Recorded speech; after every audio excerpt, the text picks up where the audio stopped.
श्रीघटिकाचल हनुमत स्तोत्र अतिपाटलवक्त्राब्जं धृतहेमाद्रिविग्रहम् आञ्जनेयं शङ्खचक्र पाणिं चेतसि धीमहि श्रीयोगपीठविन्यस्त व्यत्यस्तचरणाम्बुजं दरार्यभयमुद्राक्ष मालापट्टिकयायुतं पारिजाततरोर्मूलं वासिनं वनवासिनं पश्चिमाभिमुखं बालं नृहरेर्ध्यानसंस्थितं सर्वाभीष्टप्रदं नृणां हनुमन्तमुपास्महे। नारद उवाच स्थानानामुत्तमं स्थानं किं स्थानं वद मे पितः। ब्रह्मोवाच ब्रह्मन् पुरा विवादो भो नारायणकपीशयोः तत्तेऽहं सम्प्रवक्ष्यामि सावधानमनः शृणु। एकमासाद्वरदः साक्षात् द्विमासाद्रङ्गनायकः मासार्धेन प्रवक्ष्यामि तथा वै वेङ्कटेश्वरः। अर्धमासेन दास्यामि कृतं तु परमं शिवं कटिकाचलसंस्थानादकटिकाचलवल्लभः हनुमानञ्जनासूनो रामभक्तो जितेन्द्रियः।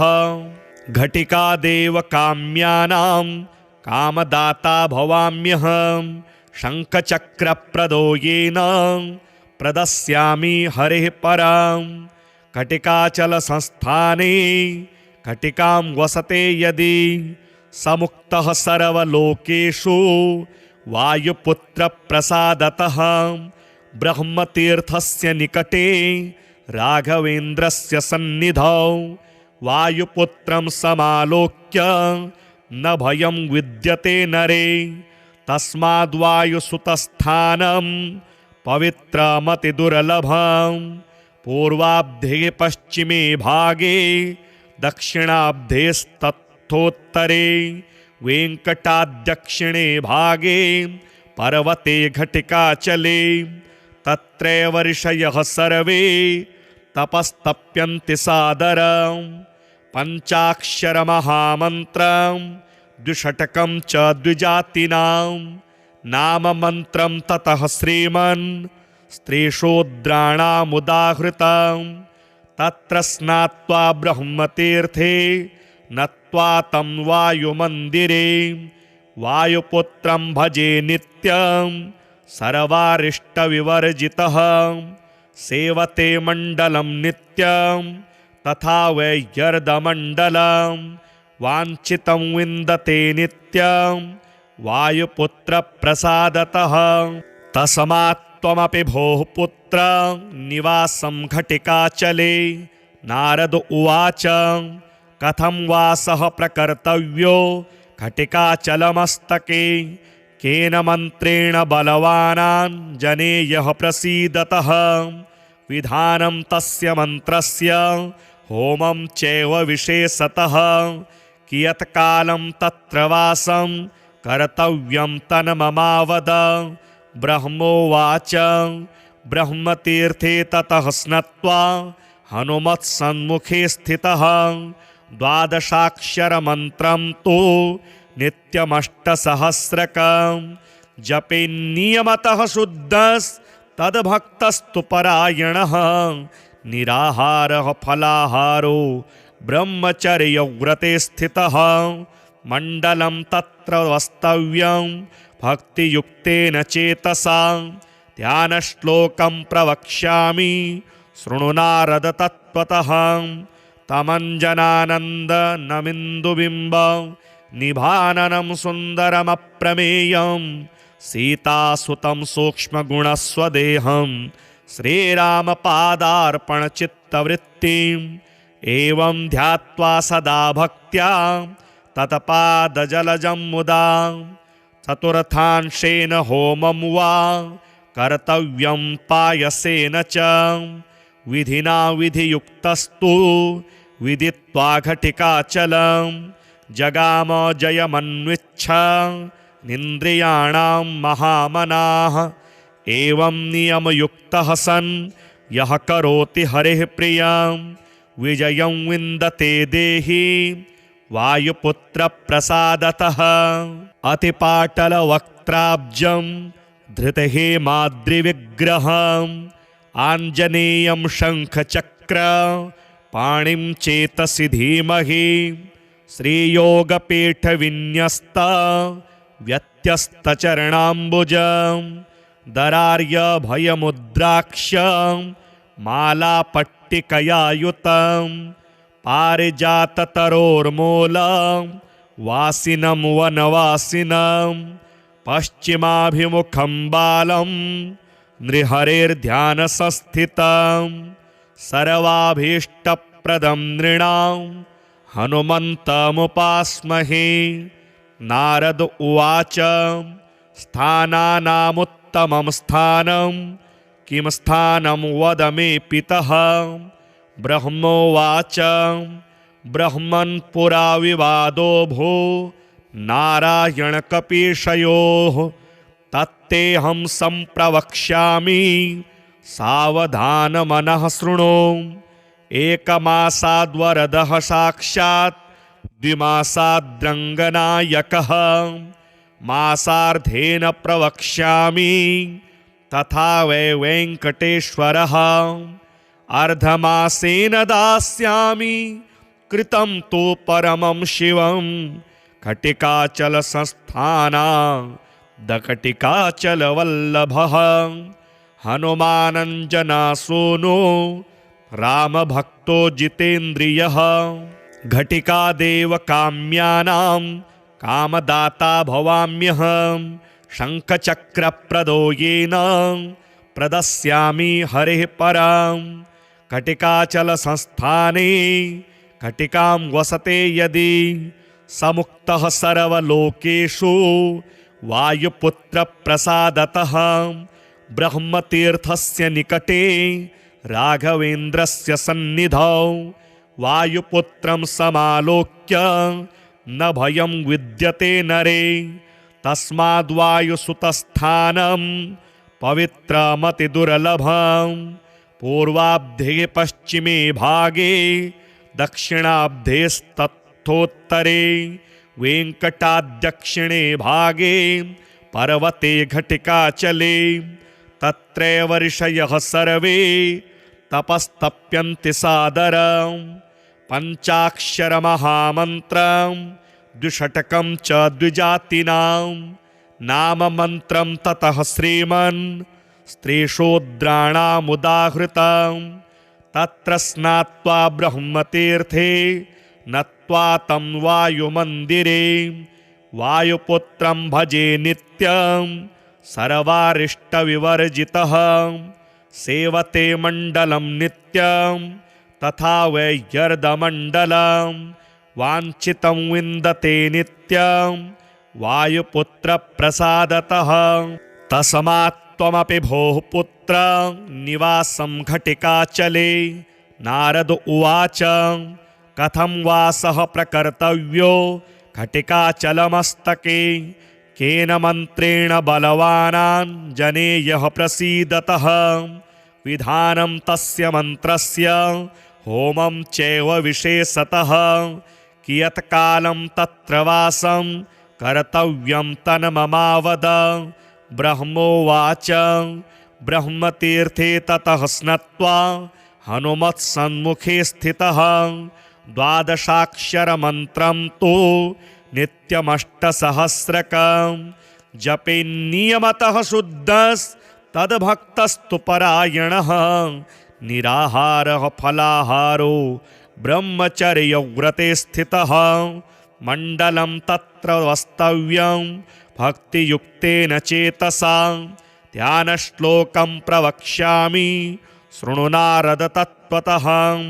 तमञ्जनानन्दनमिन्दुबिम्ब निभाननं सुन्दरमप्रमेयं सीतासुतं सूक्ष्मगुणस्वदेहं श्रीरामपादार्पणचित्तवृत्तिं एवं ध्यात्वा सदा भक्त्या तत्पादजलजं मुदा चतुर्थांशेन होमं वा कर्तव्यं पायसेन च विधिना विधियुक्तस्तु विदित्वा घटिकाचलं जगाम जयमन्विच्छ निन्द्रियाणां महामनाः एवं नियमयुक्तः सन् यः करोति हरिः प्रियं विजयं विन्दते देहि वायुपुत्रप्रसादतः अतिपाटलवक्त्राब्जं धृतहेमाद्रिविग्रहम् आञ्जनेयं शङ्खचक्र पाणिं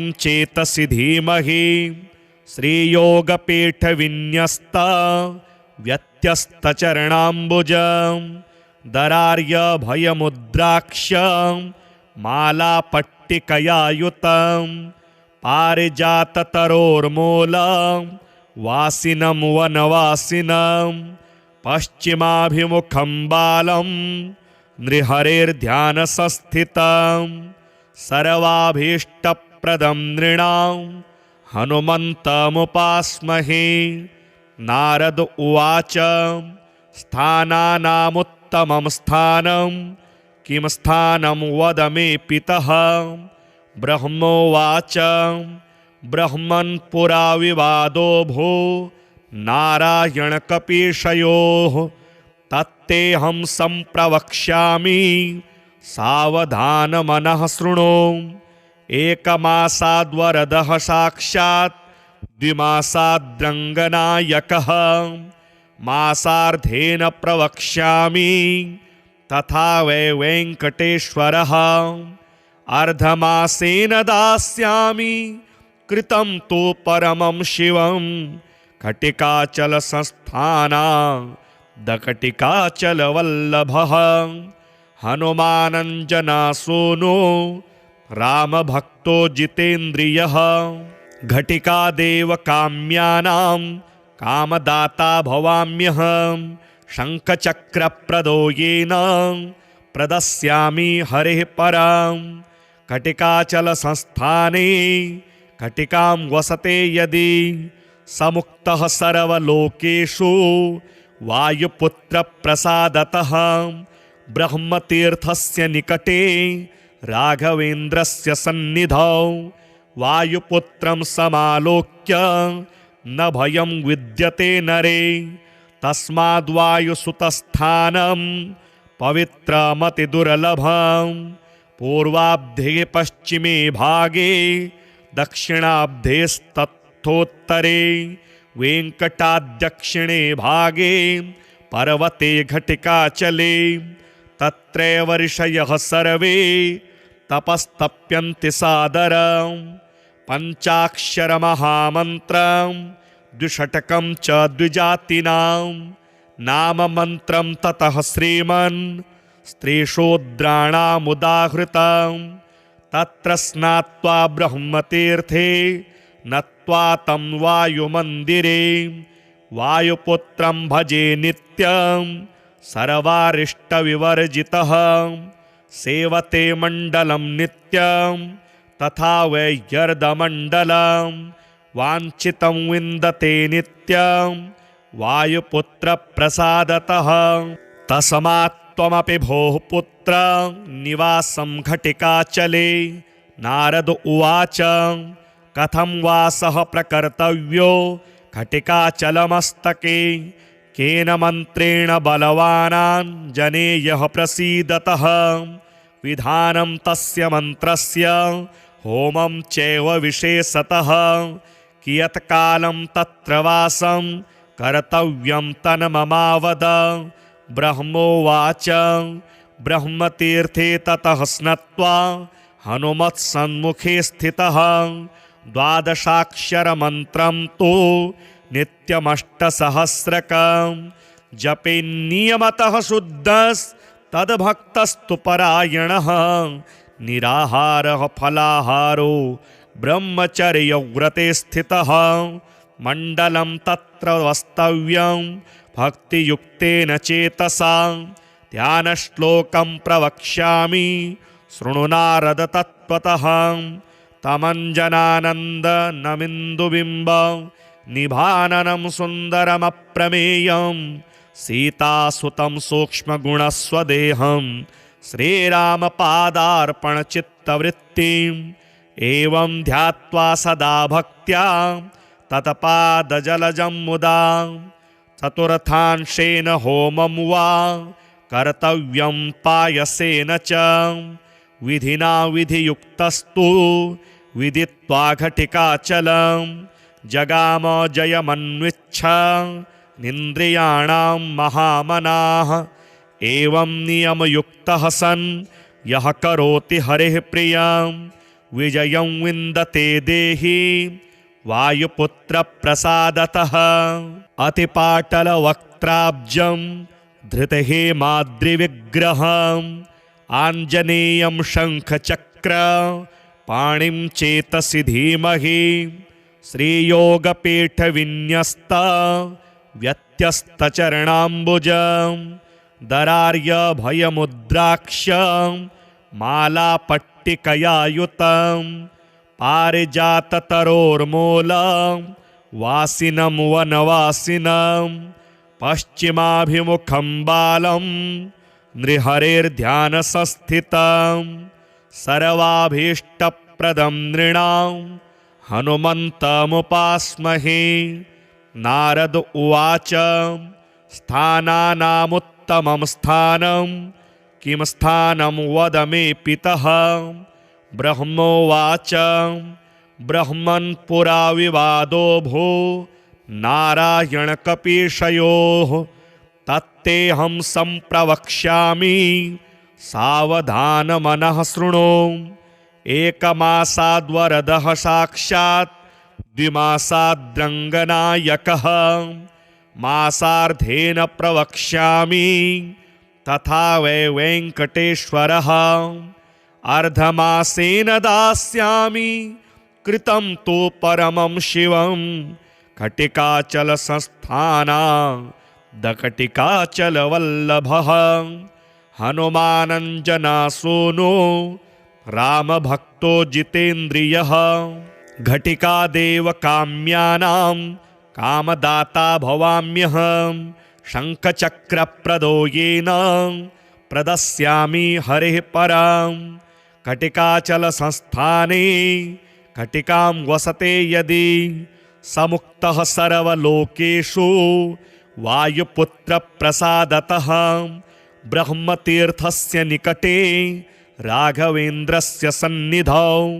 वायुपुत्रं समालोक्य न भयं विद्यते नरे तस्माद्वायुसुतस्थानं पवित्रमतिदुर्लभं पूर्वाब्धे पश्चिमे भागे दक्षिणाब्धेस्तथोत्तरे वेङ्कटाद्दक्षिणे भागे पर्वते घटिकाचले तत्रैव ऋषयः सर्वे तपस्तप्यन्ति सादरं पञ्चाक्षरमहामन्त्रं द्विषटकं च द्विजातीनां नाममन्त्रं ततः श्रीमन् स्त्रीशूद्राणामुदाहृतं तत्र स्नात्वा ब्रह्मतीर्थे नत्वा तं वायुमन्दिरे वायुपुत्रं भजे नित्यं सर्वारिष्टविवर्जितः सेवते मण्डलं नित्यं तथा वैयर्दमण्डलं वाञ्छितं विन्दते नित्यं वायुपुत्रप्रसादतः तस्मात् त्वमपि भोः पुत्र निवासं घटिकाचले। नारद उवाच कथं वासः प्रकर्तव्यो घटिकाचलमस्तके केन मन्त्रेण बलवानाञ्जनेयः प्रसीदतः विधानं तस्य मन्त्रस्य होमं चैव विशेषतः कियत्कालं तत्र वासं कर्तव्यं तन्ममावद। ब्रह्मोवाच ब्रह्मतीर्थे ततः स्नात्वा हनुमत्सन्मुखे स्थितः द्वादशाक्षरमन्त्रं तु नित्यमष्टसहस्रकं जपेन्नियमतः शुद्धस्तद्भक्तस्तु परायणः निराहारः फलाहारो ब्रह्मचर्यव्रते स्थितः मण्डलं तत्र वस्तव्यं भक्तियुक्तेन चेतसा ध्यानश्लोकं प्रवक्ष्यामि शृणु नारद तत्त्वतः तमञ्जनानन्दनमिन्दुबिम्ब निभाननं सुन्दरमप्रमेयं सीतासुतं सूक्ष्मगुणस्वदेहं श्रीरामपादार्पणचित्तवृत्तिम् एवं ध्यात्वा सदा भक्त्या तत्पादजलजं मुदा चतुर्थांशेन होमं वा कर्तव्यं पायसेन च विधिना विधियुक्तस्तु विदित्वा घटिकाचलं जगाम जयमन्विच्छ निन्द्रियाणां महामनाः एवं नियमयुक्तः सन् यः करोति हरिः प्रियं विजयं विन्दते देहि वायुपुत्रप्रसादतः अतिपाटलवक्त्राब्जं धृतहेमाद्रिविग्रहम् आञ्जनेयं शङ्खचक्र पाणिं चेतसि धीमहि श्रीयोगपीठविन्यस्त व्यत्यस्तचरणाम्बुजं दरार्यभयमुद्राक्ष मालापट्टिकयायुतं पारिजाततरोर्मूलं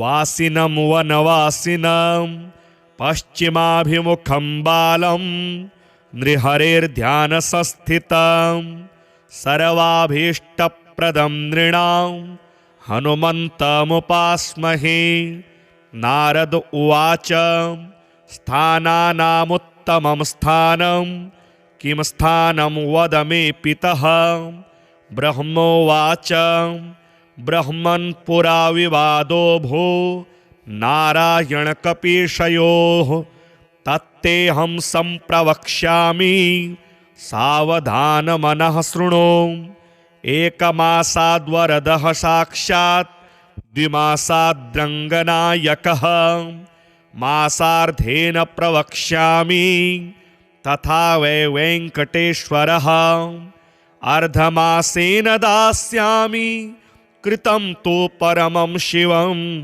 घटिकाचलसंस्थानादघटिकाचलवल्लभः हनुमानञ्जनासूनो रामभक्तो जितेन्द्रियः घटिकादेवकाम्यानां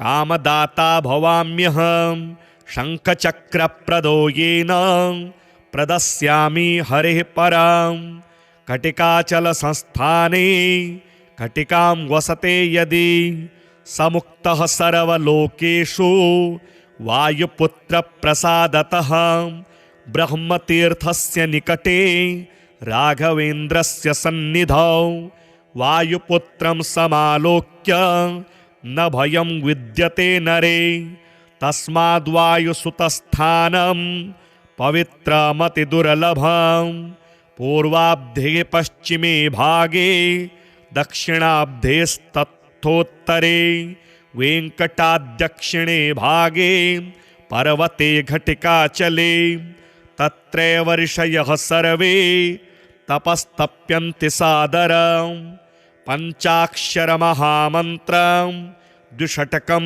च द्विजातीनां नाममन्त्रं ततः श्रीमन् स्त्रीशूद्राणामुदाहृतं तत्र स्नात्वा ब्रह्मतीर्थे नत्वा तं वायुमन्दिरे वायुपुत्रं भजे नित्यं सर्वारिष्टविवर्जितः सेवते मण्डलं नित्यं तथा वैयर्दमण्डलं वाञ्छितं विन्दते नित्यं वायुपुत्रप्रसादतः तस्मात् त्वमपि भोः पुत्र निवासं घटिकाचले नारद उवाच कथं वासः प्रकर्तव्यो घटिकाचलमस्तके केन मन्त्रेण बलवानाञ्जनेयः प्रसीदतः विधानं तस्य मन्त्रस्य होमं चैव विशेषतः कियत्कालं तत्र वासं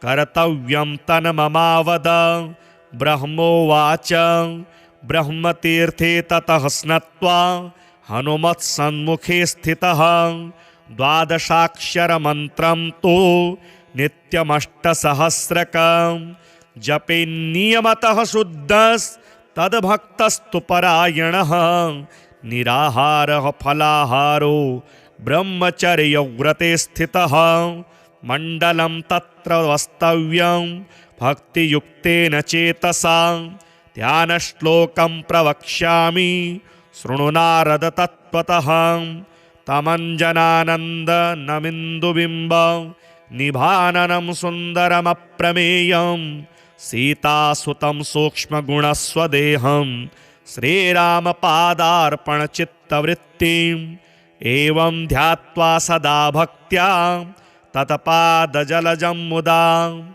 चतुर्थांशेन होमं वा कर्तव्यं पायसेन च विधिना विधियुक्तस्तु विदित्वा घटिकाचलं जगाम जयमन्विच्छ निन्द्रियाणां महामनाः एवं नियमयुक्तः सन् यः करोति हरिः प्रियं विजयं विन्दते देहि वायुपुत्रप्रसादतः अतिपाटलवक्त्राब्जं धृतहेमाद्रिविग्रहम् आञ्जनेयं शङ्खचक्र पाणिं चेतसि धीमहि श्रीयोगपीठविन्यस्त व्यत्यस्तचरणाम्बुजं दरार्यभयमुद्राक्ष मालापट्टिकयायुतं पारिजाततरोर्मूलं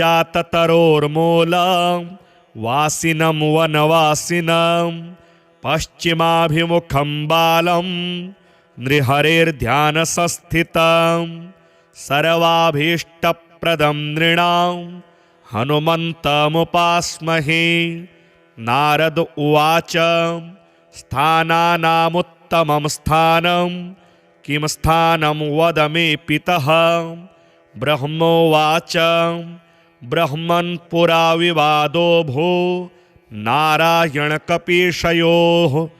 तत्तेऽहं सम्प्रवक्ष्यामि सावधानमनः शृणु एकमासाद्वरदः साक्षात् द्विमासाद्रङ्गनायकः मासार्धेन प्रवक्ष्यामि तथा वै वेङ्कटेश्वरः अर्धमासेन दास्यामि कृतं तु परमं शिवं घटिकाचलसंस्थानादघटिकाचलवल्लभः हनुमानञ्जनासूनो रामभक्तो जितेन्द्रियः घटिकादेव काम्यानां कामदाता भवाम्यहं शङ्खचक्रप्रदो येन प्रदस्यामि हरिः परां घटिकाचलसंस्थाने घटिकां वसते यदि समुक्तः सर्वलोकेषु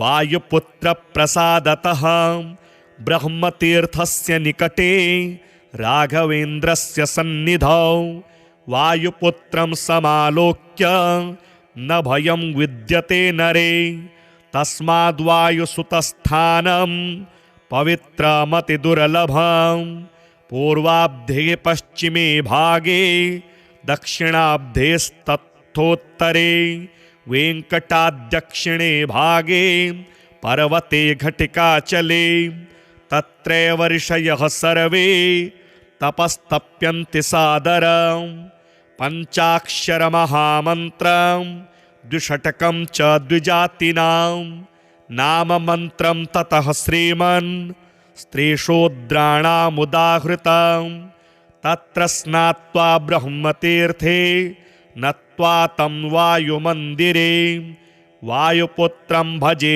नित्यं सर्वारिष्टविवर्जितः सेवते मण्डलं नित्यं तथा वैयर्दमण्डलं वाञ्छितं विन्दते नित्यं वायुपुत्रप्रसादतः तस्मात् त्वमपि भोः पुत्र निवासं घटिकाचले नारद उवाच कथं वासः प्रकर्तव्यो घटिकाचलमस्तके केन मन्त्रेण बलवानाञ्जनेयः प्रसीदतः विधानं तस्य मन्त्रस्य होमं चैव विशेषतः कियत्कालं तत्र वासं कर्तव्यं तन्ममावद। ब्रह्मोवाच ब्रह्मतीर्थे ततः स्नात्वा हनुमत्सन्मुखे स्थितः 12 तु नित्यमष्टसहस्रकं जपेन्नियमतः शुद्धस्तद्भक्तस्तु परायणः निराहारः फलाहारो ब्रह्मचर्यव्रते स्थितः मण्डलं तत्र वस्तव्यं भक्तियुक्तेन चेतसा ध्यानश्लोकं प्रवक्ष्यामि शृणु नारद तत्त्वतः तमञ्जनानन्दनमिन्दुबिम्ब निभाननं सुन्दरमप्रमेयं सीतासुतं सूक्ष्मगुणस्वदेहं श्रीरामपादार्पणचित्तवृत्तिम् एवं ध्यात्वा सदा भक्त्या तत्पादजलजं मुदा चतुर्थांशेन होमं वा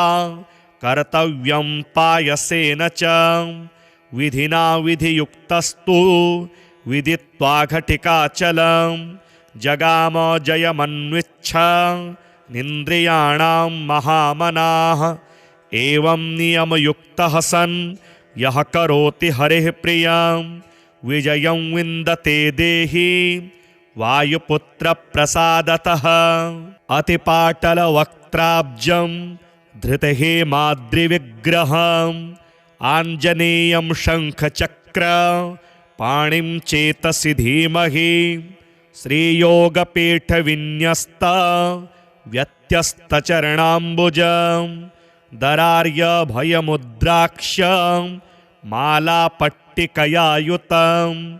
पारिजाततरोर्मूलं वासिनं वनवासिनं पश्चिमाभिमुखं बालं नृहरेर्ध्यानसंस्थितं सर्वाभीष्टप्रदं नृणां हनुमन्तमुपास्महे। नारद उवाच स्थानानामुत्तमं स्थानं किं स्थानं वद मे पितः। ब्रह्मोवाच ब्रह्मन् पुरा विवादो भो नारायणकपीशयोः तत्तेऽहं सम्प्रवक्ष्यामि सावधानमनः शृणु। एकमासाद्वरदः साक्षात् द्विमासाद्रङ्गनायकः मासार्धेन प्रवक्ष्यामि तथा वै वेङ्कटेश्वरः अर्धमासेन दास्यामि कृतं तु परमं शिवं कटिकाचलसंस्थानादकटिकाचलवल्लभः हनुमानञ्जनासूनो रामभक्तो जितेन्द्रियः घटिकादेव काम्यानां कामदाता भवाम्यहं शङ्खचक्रप्रदो येन प्रदस्यामि हरिः परां घटिकाचलसंस्थाने घटिकां वसते यदि समुक्तः सर्वलोकेषु वायुपुत्रप्रसादतः ब्रह्मतीर्थस्य निकटे राघवेन्द्रस्य सन्निधौ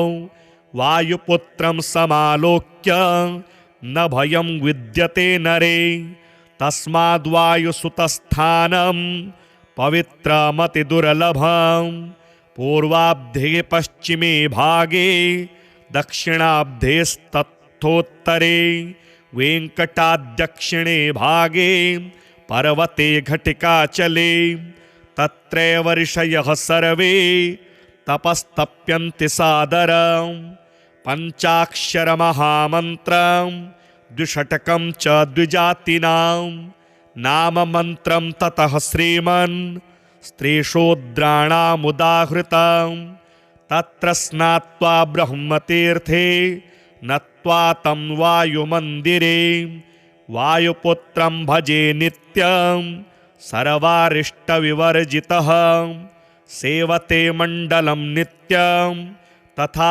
वैयर्दमण्डलं वाञ्छितं विन्दते नित्यं वायुपुत्रप्रसादतः तस्मात् त्वमपि भोः पुत्र निवासं घटिकाचले नारद उवाच कथं वा सः प्रकर्तव्यो घटिकाचलमस्तके केन मन्त्रेण बलवानाञ्जनेयः प्रसीदतः विधानं तस्य मन्त्रस्य होमं चैव विशेषतः कियत्कालं तत्र वासं कर्तव्यं तन्ममावद ब्रह्मोवाच ब्रह्मतीर्थे ततः स्नात्वा हनुमत्सन्मुखे स्थितः द्वादशाक्षरमन्त्रं तु नित्यमष्टसहस्रकं जपेन्नियमतः शुद्धस्तद्भक्तस्तु परायणः निराहारः फलाहारो ब्रह्मचर्यव्रते स्थितः मण्डलं तत्र वस्तव्यं भक्तियुक्तेन चेतसा ध्यानश्लोकं प्रवक्ष्यामि शृणु नारद तत्त्वतः तमञ्जनानन्दनमिन्दुबिम्ब निभाननं सुन्दरमप्रमेयं सीतासुतं सूक्ष्मगुणस्वदेहं श्रीरामपादार्पणचित्तवृत्तिम् एवं ध्यात्वा सदा भक्त्या तत्पादजलजं मुदा चतुर्थांशेन होमं वा कर्तव्यं पायसेन च विधिना विधियुक्तस्तु विदित्वा घटिकाचलं जगाम जयमन्विच्छ निन्द्रियाणां महामनाः एवं नियमयुक्तः सन् यः करोति हरेः प्रियं विजयं विन्दते देहि वायुपुत्रप्रसादतः अतिपाटलवक्त्राब्जं धृतहेमाद्रिविग्रहम् आञ्जनेयं शङ्खचक्र पाणिं चेतसि धीमहि श्रीयोगपीठविन्यस्त व्यत्यस्तचरणाम्बुजं दरार्यभयमुद्राक्ष मालापट्टिकयायुतं पारिजाततरोर्मूलं वासिनं वनवासिनं पश्चिमाभिमुखं बालं नृहरेर्ध्यानसंस्थितं सर्वाभीष्टप्रदं नृणां हनुमन्तमुपास्महे नारद उवाच स्थानानामुत्तमं स्थानं किं स्थानं वद मे पितः ब्रह्मोवाच ब्रह्मन् पुरा विवादो भो नारायणकपीशयोः तत्तेऽहं सम्प्रवक्ष्यामि सावधानमनः शृणु एकमासाद्वरदः साक्षात् द्विमासाद्रङ्गनायकः मासार्धेन प्रवक्ष्यामि तथा वै वेङ्कटेश्वरः अर्धमासेन दास्यामि कृतं तु परमं शिवं घटिकाचलसंस्थानादघटिकाचलवल्लभः हनुमानञ्जनासूनो रामभक्तो जितेन्द्रियः घटिकादेवकाम्यानां कामदाता भवाम्यहं शङ्खचक्रप्रदो येन प्रदस्यामि हरिः परां घटिकाचलसंस्थाने घटिकां वसते यदि समुक्तः सर्वलोकेषु वायुपुत्रप्रसादतः ब्रह्मतीर्थस्य निकटे राघवेन्द्रस्य सन्निधौ वायुपुत्रं समालोक्य न भयं विद्यते नरे तस्माद्वायुसुतस्थानं पवित्रमतिदुर्लभं पूर्वाब्धे पश्चिमे भागे दक्षिणाब्धेस्तथोत्तरे वेङ्कटाद्दक्षिणे भागे पर्वते घटिकाचले तत्रैव ऋषयः सर्वे तपस्तप्यन्ति सादरं पञ्चाक्षरमहामन्त्रं द्विषटकं च द्विजातीनां नाममन्त्रं ततः श्रीमन् स्त्रीशूद्राणामुदाहृतं तत्र स्नात्वा ब्रह्मतीर्थे नत्वा तं वायुमन्दिरे वायुपुत्रं भजे नित्यं सर्वारिष्टविवर्जितः सेवते मण्डलं नित्यं तथा वैयर्दमण्डलं वाञ्छितं विन्दते नित्यं वायुपुत्रप्रसादतः। तस्मात् त्वमपि भोः पुत्र निवासं घटिकाचले। नारद उवाच कथं वासः प्रकर्तव्यो घटिकाचलमस्तके। केन मन्त्रेण बलवानां जनेयः प्रसीदतः। विधानं तस्य मन्त्रस्य होमं चैव विशेषतः। कियत्कालं तत्र वासं कर्तव्यं तन्ममावद। ब्रह्मोवाच ब्रह्मतीर्थे ततः स्नात्वा हनुमत्सन्मुखे स्थितः। द्वादशाक्षरमन्त्रं तु नित्यमष्टसहस्रकं जपेन्नियमतः शुद्धस्तद्भक्तस्तु परायणः। निराहारः फलाहारो ब्रह्मचर्यव्रते स्थितः।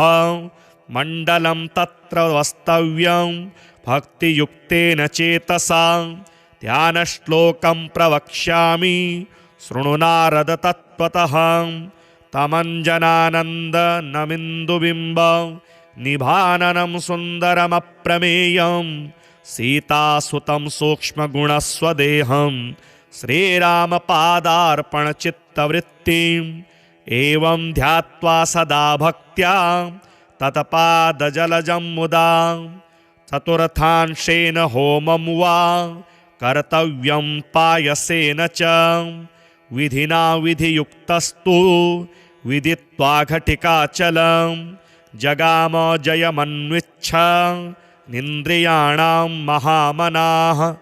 एवं नियमयुक्तः सन् यः करोति हरिः प्रियं विजयं विन्दते देहि वायुपुत्रप्रसादतः। अतिपाटलवक्त्राब्जं धृतहेमाद्रिविग्रहम् आञ्जनेयं शङ्खचक्र पाणिं चेतसि धीमहि। श्रीयोगपीठविन्यस्त व्यत्यस्तचरणाम्बुजं दरार्यभयमुद्राक्ष मालापट्टिकयायुतं। पारिजाततरोर्मूलं वासिनं वनवासिनं पश्चिमाभिमुखं बालं नृहरेर्ध्यानसंस्थितं। सर्वाभीष्टप्रदं नृणां हनुमन्तमुपास्महे। नारद उवाच स्थानानामुत्तमं स्थानं किं स्थानं वद मे पितः। ब्रह्मोवाच ब्रह्मन् पुरा विवादो भो नारायणकपीशयोः। तत्तेऽहं सम्प्रवक्ष्यामि सावधानमनः शृणु।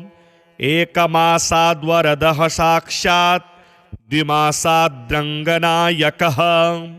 मासार्धेन प्रवक्ष्यामि तथा वै वेङ्कटेश्वरः। अर्धमासेन दास्यामि कृतं तु परमं शिवं। घटिकाचलसंस्थानादघटिकाचलवल्लभः हनुमानञ्जनासूनो रामभक्तो जितेन्द्रियः। घटिकादेव काम्यानां कामदाता भवाम्यहं। शङ्खचक्रप्रदो येन प्रदस्यामि हरिः परां। घटिकाचलसंस्थाने घटिकां वसते यदि समुक्तः सर्वलोकेषु वायुपुत्रप्रसादतः। ब्रह्मतीर्थस्य निकटे राघवेन्द्रस्य सन्निधौ वायुपुत्रं समालोक्य न भयं विद्यते नरे। तस्माद्वायुसुतस्थानं पवित्रमतिदुर्लभं।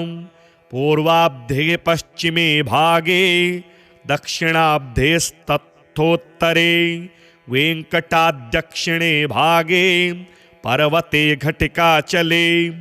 तत्रैव ऋषयः सर्वे तपस्तप्यन्ति सादरं।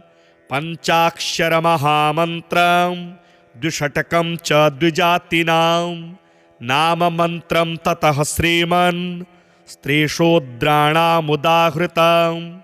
तत्र स्नात्वा ब्रह्मतीर्थे नत्वा तं वायुमन्दिरे वायुपुत्रं भजे नित्यं सर्वारिष्टविवर्जितः सेवते मण्डलं नित्यं तथा वैयर्दमण्डलं वाञ्छितं विन्दते नित्यं वायुपुत्रप्रसादतः तस्मात् त्वमपि भोः पुत्र निवासं घटिकाचले।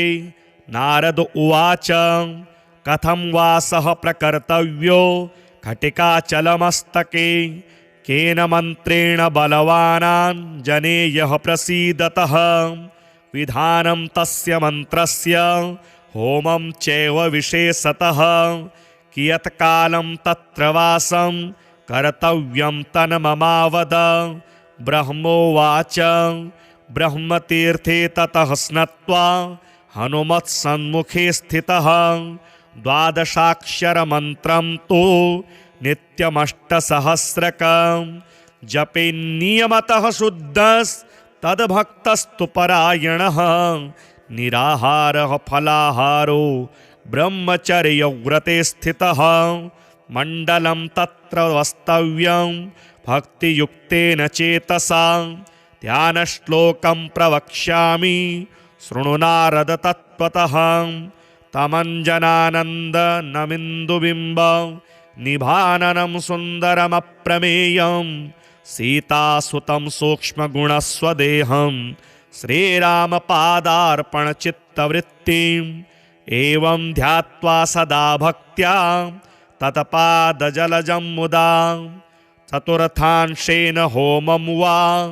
कर्तव्यं पायसेन च विधिना विधियुक्तस्तु विदित्वा घटिकाचलं जगाम जयमन्विच्छ निन्द्रियाणां महामनाः एवं नियमयुक्तः सन् यः करोति हरिः प्रियं विजयं विन्दते देहि वायुपुत्रप्रसादतः अतिपाटलवक्त्राब्जं धृतहेमाद्रिविग्रहम् आञ्जनेयं शङ्खचक्र पाणिं चेतसि धीमहि श्रीयोगपीठविन्यस्त व्यत्यस्तचरणाम्बुजं दरार्यभयमुद्राक्ष मालापट्टिकयायुतं पारिजाततरोर्मूलं वासिनं वनवासिनं पश्चिमाभिमुखं बालं नृहरेर्ध्यानसंस्थितं सर्वाभीष्टप्रदं नृणां हनुमन्तमुपास्महे। नारद उवाच स्थानानामुत्तमं स्थानं किं स्थानं वद मे पितः। ब्रह्मोवाच ब्रह्मन् पुरा विवादो भो नारायणकपीशयोः तत्तेऽहं सम्प्रवक्ष्यामि सावधानमनः शृणु। एकमासाद्वरदः साक्षात् द्विमासाद्रङ्गनायकः मासार्धेन प्रवक्ष्यामि तथा वै वेङ्कटेश्वरः अर्धमासेन दास्यामि कृतं तु परमं शिवं घटिकाचलसंस्थानादघटिकाचलवल्लभः हनुमानञ्जनासूनो रामभक्तो जितेन्द्रियः घटिकादेव काम्यानां कामदाता भवाम्यहं शङ्खचक्रप्रदो येन प्रदस्यामि हरिः परां घटिकाचलसंस्थाने घटिकां वसते यदि समुक्तः सर्वलोकेषु वायुपुत्रप्रसादतः ब्रह्मतीर्थस्य निकटे राघवेन्द्रस्य सन्निधौ वायुपुत्रं समालोक्य न भयं विद्यते नरे तस्माद्वायुसुतस्थानं पवित्रमतिदुर्लभं पूर्वाब्धे पश्चिमे भागे दक्षिणाब्धेस्तथोत्तरे वेङ्कटाद्दक्षिणे भागे पर्वते घटिकाचले तत्रैव ऋषयः सर्वे तपस्तप्यन्ति सादरं पञ्चाक्षरमहामन्त्रं द्विषटकं च द्विजातिनां नाममन्त्रं ततः श्रीमन् स्त्रीशूद्राणामुदाहृतं तत्र स्नात्वा ब्रह्मतीर्थे नत्वा तं वायुमन्दिरे वायुपुत्रं भजे नित्यं सर्वारिष्टविवर्जितः सेवते मण्डलं नित्यं तथा वैयर्दमण्डलं वाञ्छितं विन्दते नित्यं वायुपुत्रप्रसादतः तस्मात् त्वमपि भोः पुत्र निवासं घटिकाचले। नारद उवाच कथं वासः प्रकर्तव्यो घटिकाचलमस्तके केन मन्त्रेण बलवानाञ्जनेयः प्रसीदतः विधानं तस्य मन्त्रस्य होमं चैव विशेषतः कियत्कालं तत्र वासं कर्तव्यं तन्ममावद। ब्रह्मोवाच ब्रह्मतीर्थे ततः स्नात्वा हनुमत्सन्मुखे स्थितः 12 तु नित्यमष्टसहस्रकं जपे नियमतः शुद्धस्तद्भक्तस्तु परायणः निराहारः फलाहारो ब्रह्मचर्यव्रते स्थितः मण्डलं तत्र वस्तव्यं भक्तियुक्तेन चेतसा ध्यानश्लोकं प्रवक्ष्यामि शृणु नारद तत्त्वतः तमञ्जनानन्दनमिन्दुबिम्ब निभाननं सुन्दरमप्रमेयं सीतासुतं सूक्ष्मगुणस्वदेहं श्रीरामपादार्पणचित्तवृत्तिम् एवं ध्यात्वा सदा भक्त्या तत्पादजलजं मुदा चतुर्थांशेन होमं वा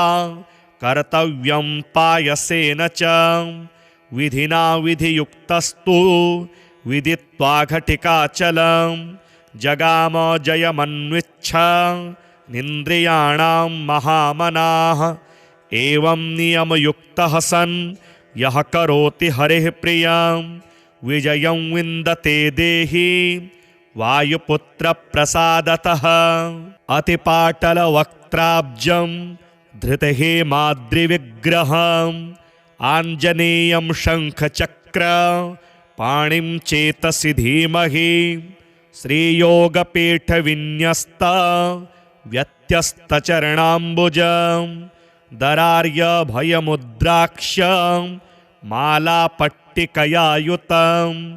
पारिजाततरोर्मूलं वासिनं वनवासिनं पश्चिमाभिमुखं बालं नृहरेर्ध्यानसंस्थितं सर्वाभीष्टप्रदं नृणां हनुमन्तमुपास्महे। नारद उवाच स्थानानामुत्तमं स्थानं किं स्थानं वद मे पितः। ब्रह्मोवाच ब्रह्मन् पुरा विवादो भो नारायणकपीशयोः तत्तेऽहं सम्प्रवक्ष्यामि सावधानमनः शृणु। एकमासाद्वरदः साक्षात् द्विमासाद्रङ्गनायकः मासार्धेन प्रवक्ष्यामि तथा वै वेङ्कटेश्वरः अर्धमासेन दास्यामि कृतं तु परमं शिवं घटिकाचलसंस्थानादघटिकाचलवल्लभः हनुमानञ्जनासूनो रामभक्तो जितेन्द्रियः घटिकादेव काम्यानां कामदाता भवाम्यहं शङ्खचक्रप्रदो येन प्रदस्यामि हरिः परां घटिकाचलसंस्थाने घटिकां वसते यदि समुक्तः सर्वलोकेषु वायुपुत्रप्रसादतः ब्रह्मतीर्थस्य निकटे राघवेन्द्रस्य सन्निधौ वायुपुत्रं समालोक्य न भयं विद्यते नरे तस्माद्वायुसुतस्थानं पवित्रमतिदुर्लभं पूर्वाब्धे पश्चिमे भागे दक्षिणाब्धेस्तथोत्तरे वेङ्कटाद्दक्षिणे भागे पर्वते घटिकाचले तत्रैव ऋषयः सर्वे तपस्तप्यन्ति सादरं पञ्चाक्षरमहामन्त्रं द्विषटकं च द्विजातीनां नाममन्त्रं ततः श्रीमन् स्त्रीशूद्राणामुदाहृतं तत्र स्नात्वा ब्रह्मतीर्थे नत्वा तं वायुमन्दिरे वायुपुत्रं भजे नित्यं सर्वारिष्टविवर्जितः सेवते मण्डलं नित्यं तथा वैयर्दमण्डलं वाञ्छितं विन्दते नित्यं वायुपुत्रप्रसादतः तस्मात् त्वमपि भोः पुत्र निवासं घटिकाचले। नारद उवाच कथं वासः प्रकर्तव्यो घटिकाचलमस्तके केन मन्त्रेण बलवानां जनेयः प्रसीदतः विधानं तस्य मन्त्रस्य होमं चैव विशेषतः कियत्कालं तत्र वासं कर्तव्यं तन्ममावद। ब्रह्मोवाच ब्रह्मतीर्थे ततः स्नात्वा हनुमत्सन्मुखे स्थितः द्वादशाक्षरमन्त्रं तु नित्यमष्टसहस्रकं जपे नियमतः शुद्धस्तद्भक्तस्तु परायणः निराहारः फलाहारो ब्रह्मचर्यव्रते स्थितः मण्डलं तत्र वस्तव्यं भक्तियुक्तेन चेतसा ध्यानश्लोकं प्रवक्ष्यामि शृणु नारद तत्त्वतः तमञ्जनानन्दनमिन्दुबिम्ब निभाननं सुन्दरमप्रमेयं सीतासुतं सूक्ष्मगुणस्वदेहं श्रीरामपादार्पणचित्तवृत्तिम् एवं ध्यात्वा सदा भक्त्या तत्पादजलजं मुदा चतुर्थांशेन होमं वा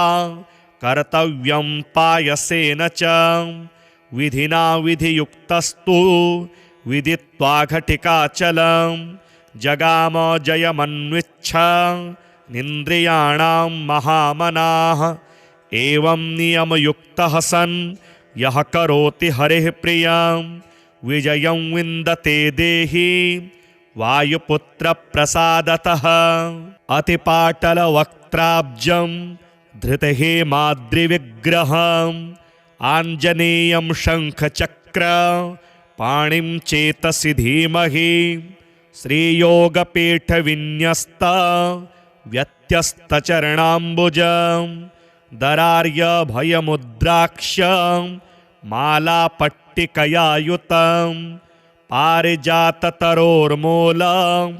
वासिनं वनवासिनं पश्चिमाभिमुखं बालं नृहरेर्ध्यानसंस्थितं सर्वाभीष्टप्रदं नृणां हनुमन्तमुपास्महे। नारद उवाच स्थानानामुत्तमं स्थानं किं स्थानं वद मे पितः। ब्रह्मोवाच ब्रह्मन् पुरा विवादो भो नारायणकपीशयोः तत्तेऽहं सम्प्रवक्ष्यामि सावधानमनः शृणु। एकमासाद्वरदः साक्षात् द्विमासाद्रङ्गनायकः मासार्धेन प्रवक्ष्यामि तथा वै वेङ्कटेश्वरः अर्धमासेन दास्यामि कृतं तु परमं शिवं कटिकाचलसंस्थानादकटिकाचलवल्लभः हनुमानञ्जनासूनो रामभक्तो जितेन्द्रियः घटिकादेव काम्यानां कामदाता भवाम्यहं शङ्खचक्रप्रदो येन प्रदस्यामि हरिः परां घटिकाचलसंस्थाने घटिकां वसते यदि समुक्तः सर्वलोकेषु वायुपुत्रप्रसादतः ब्रह्मतीर्थस्य निकटे राघवेन्द्रस्य सन्निधौ वायुपुत्रं समालोक्य न भयं विद्यते नरे। तस्माद्वायुसुतस्थानं पवित्रमतिदुर्लभं पूर्वाब्धे पश्चिमे भागे दक्षिणाब्धेस्तथोत्तरे वेङ्कटाद्यक्षिणे भागे पर्वते घटिकाचले। तत्रैव ऋषयः सर्वे तपस्तप्यन्ति सादरं पञ्चाक्षरमहामन्त्रं द्विषटकं च द्विजातिनां नाममन्त्रं ततः श्रीमन् स्त्रीशूद्राणामुदाहृतं। तत्र स्नात्वा ब्रह्मतीर्थे नत्वा तं वायुमन्दिरे वायुपुत्रं भजे नित्यं सर्वारिष्टविवर्जितः। सेवते मण्डलं नित्यं तथा वैयर्दमण्डलं वाञ्छितं विन्दते नित्यं वायुपुत्रप्रसादतः। तस्मात् त्वमपि भोः पुत्र निवासं घटिकाचले। नारद उवाच कथं वासः प्रकर्तव्यो घटिकाचलमस्तके केन मन्त्रेण बलवानां जनेयः प्रसीदतः। विधानं तस्य मन्त्रस्य होमं चैव विशेषतः कियत् कालं तत्र वासं कर्तव्यं तन्ममावद। ब्रह्मोवाच ब्रह्मतीर्थे ततः स्नात्वा हनुमत्सन्मुखे स्थितः 12 तु नित्यमष्टसहस्रकं जपेन्नियमतः शुद्धस्तद्भक्तस्तु परायणः। निराहारः फलाहारो ब्रह्मचर्यव्रते स्थितः मण्डलं तत्र वस्तव्यं भक्तियुक्तेन चेतसा। ध्यानश्लोकं प्रवक्ष्यामि शृणु नारद तत्त्वतः। तमञ्जनानन्दनमिन्दुबिम्ब निभाननं सुन्दरमप्रमेयं सीतासुतं सूक्ष्मगुणस्वदेहं श्रीरामपादार्पणचित्तवृत्तिम् एवं ध्यात्वा सदा भक्त्या तत्पादजलजं मुदा। चतुर्थांशेन होमं वा कर्तव्यं पायसेन च विधिना विधियुक्तस्तु विदित्वा घटिकाचलं जगाम जयमन्विच्छा निन्द्रियाणां महामनाः। एवं नियमयुक्तः सन् यः करोति हरिः प्रियं विजयं विन्दते देहि वायुपुत्रप्रसादतः।